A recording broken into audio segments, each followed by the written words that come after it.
Hej.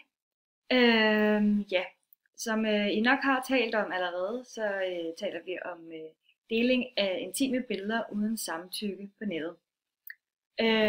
Og jeg vil her redegøre for, hvordan børnekonventionen beskytter børn i forbindelse med deling af billeder uden samtykke.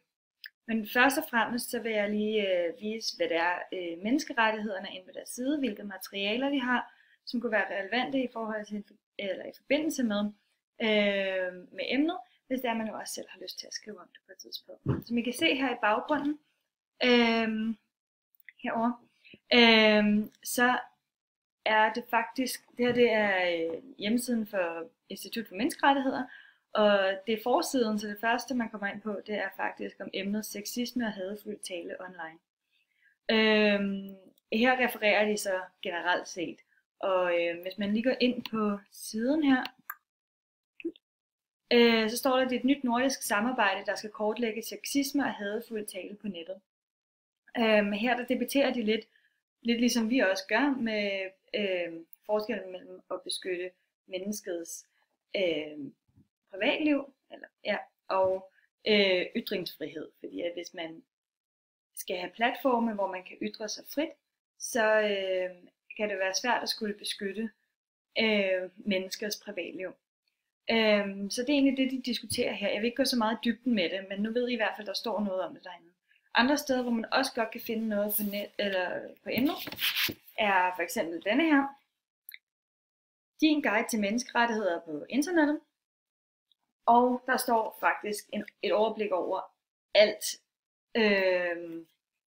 hvad man kan finde på emnet, sådan overordnet set. De går ikke sådan helt vildt meget i dybden med børnekonventionen, som vi jo gør, så vi har ikke taget så meget fra den selv i vores opgave. Ja, så er der også den her bog her, som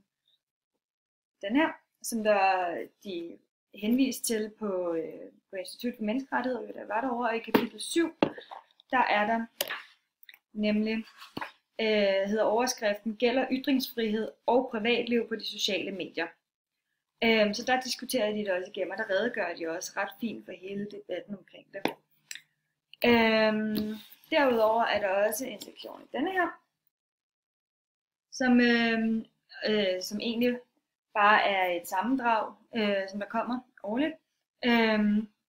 Man også godt kan hente på nettet gratis. Og i forhold til uddannelse har de også lavet den her, hvor de rent faktisk også nævner det. Ja, så det er materialerne, man kan finde på emnet. Yes. Ja, vi har jo ratificeret børnekonventionen, så den må vi følge i Danmark. Og pagten bekræfter, at den danske stat må følge passende juridisk beskyttelse af børn, og især med børn, fordi at de er fysisk og psykisk umodne.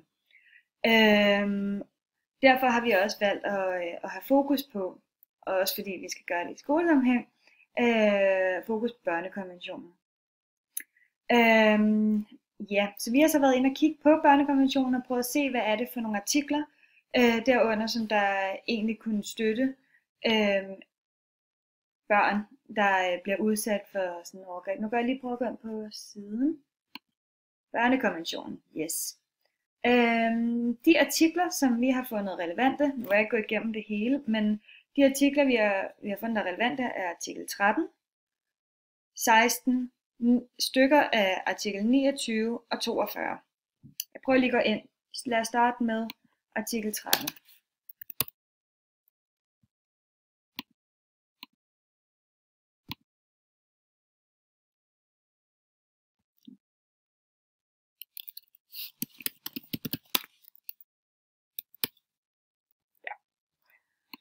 Yes, der står der, prøv at køre den lidt hen til siden. Det her handler sådan set om ytringsfrihed. Barnet skal have ytringsfrihed. Det omfatter frihed uanset territoriale grænser, hvilket egentlig er ret relevant, når vi taler om de digitale platforme, fordi at de er jo tit ejet af og ligger under for lovgivning fra andre lande.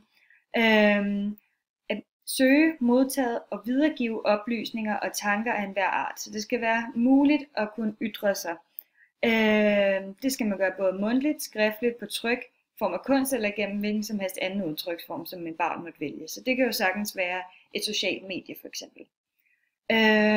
Yes. Men der er så nogle restriktioner for, hvordan man må ytre sig. Der står punkt 2. Udøvelsen af denne ret kan underkastes visse begrænsninger, men kun sådan som følger af lovgivning og som er nødvendig. Og så er det stykke A. Af hensyn til andres rettigheder eller omdømme. B. Til beskyttelse af national sikkerhed, offentlig orden, folkesundhed eller sædelighed. Yes, så man kan sige, at der er nogle restriktioner for, hvordan man må ytre sig på de sociale medier i forhold til børnekonventionen. Så prøver vi at gå hen til artikel 16. Der. Intet barn må udsættes for vilkårlig eller ulovlig indblanding i sit privat familieliv, sit hjem eller i sin brevveksling, eller ulovlig angreb på sin ære eller sit omdømme. Så det her handler om privatlivet. Barnet har privatliv, og det skal sikres. Barnet har ret til lovens beskyttelse mod sådan en indblanding eller sådan overgreb.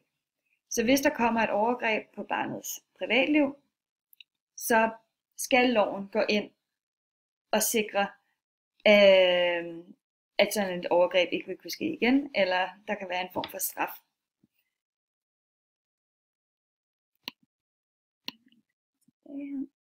Yes, så tager vi så artikel 29, som er lidt lang.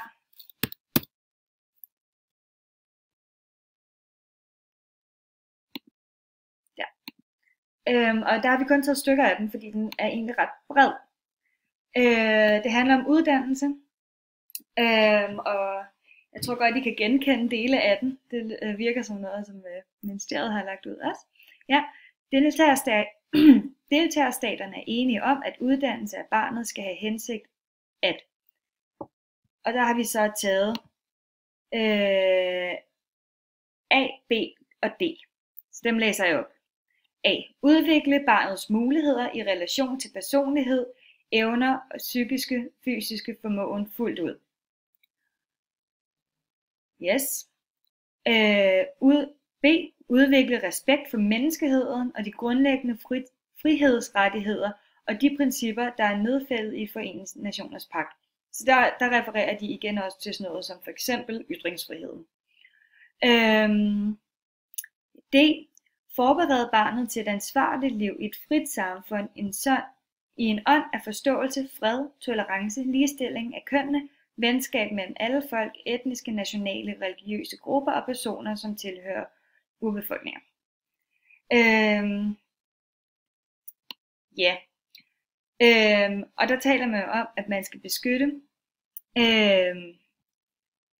at vi i Danmark skal forberede barnet, altså vi skal uddanne, tolker vi det i hvert fald som især, når vi taler om uddannelse, et barn, som der har forståelse for den verden, de nu engang kommer ud i. Så har vi artikel 42.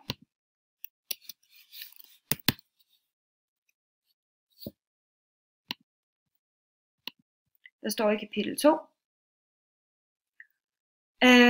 Deltagerstaterne forpligter sig til gennem passende og aktive forholdsregler at gøre principper og bestemmelserne i konventionen almindeligt bekendt for både voksne og børn. Ja. Og så det forpligter egentlig bare danskerne til, eller forpligter os til at skulle kunne